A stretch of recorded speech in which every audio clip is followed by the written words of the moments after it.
here we have an ALCO dynamic 1800 watt shredder. I saw this on eBay. The advert said spares or repair,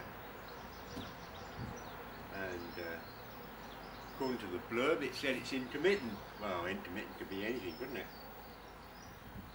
Could be wire loose in the plug or anything, you don't know, do you?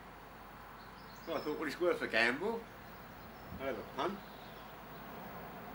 So I put £1 bid on it. Forgot about it for a few days, and the other day I saw I'd won it for 99p.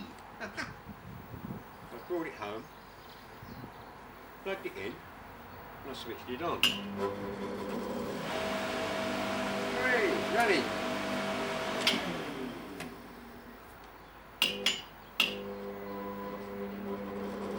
Fine! So I put some twigs and branches in the top. It didn't do anything. Nothing at all. Other than make a noise. So I thought, I wonder what the blades are like. Well, this lot all hinges forward. If you undo this knob here, like so, this lot all hinges forward. Like so, and you can see the blades here. Now you can't run this once that's forward because of the switch in here, safety device. But if you wind this down as though you've got the top in, you can run it. Like so. And I've looked at the blades. Well, I've seen better ones, but should do something. So I switched it on, and it hesitated.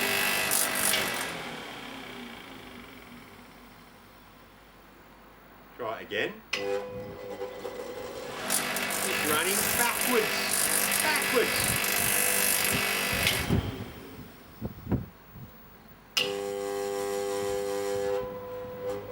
Didn't know which way to go.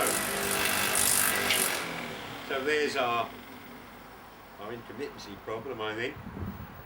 Now we've either got a starter winding, which is open circuit, if that's that sort of motor, or we've got a starting capacitor come disconnected, and that's in here. What do we get in here?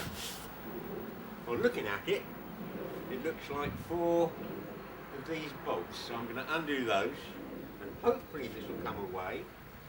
We'll see what we've got. Well, that's worthwhile looking at, isn't it?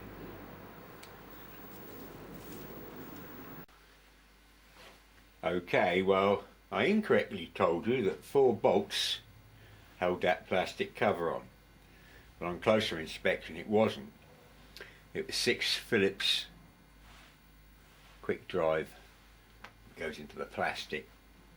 I had to remove those, and I had to remove the switch assembly. There's a spring there and a plastic nut. You'll see when you take it apart, that's held on by 2 small nuts and bolts. When the plastic housing was lowered to the floor, I found the capacitor, that's our start capacitor, sitting in the bottom of the plastic case with 2 wires to it. So I pulled the spades off, and because this is down in the plastic, I tried to get it out. Anyway, it transpires it's screwed into the plastic, so that took a bit of jiggery-pokery.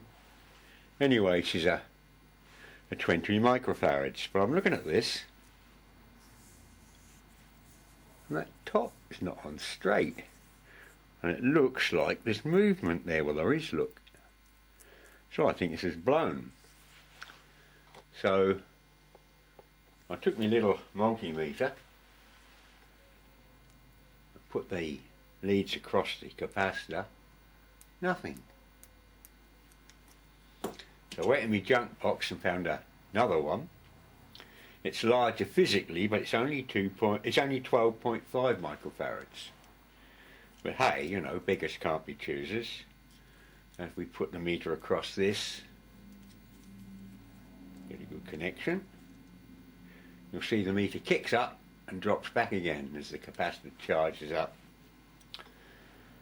Now you won't get that, of course, in a digital meter, which is why I always, you know, the virtues of analog.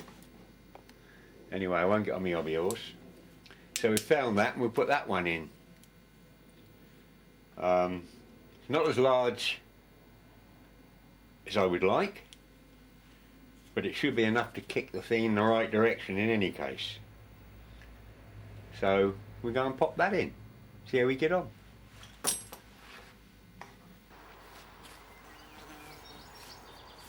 Okay, well the good news is the capacitor, although it was larger, went in without fouling the motor, and kick-starts it well in the right direction. Every time.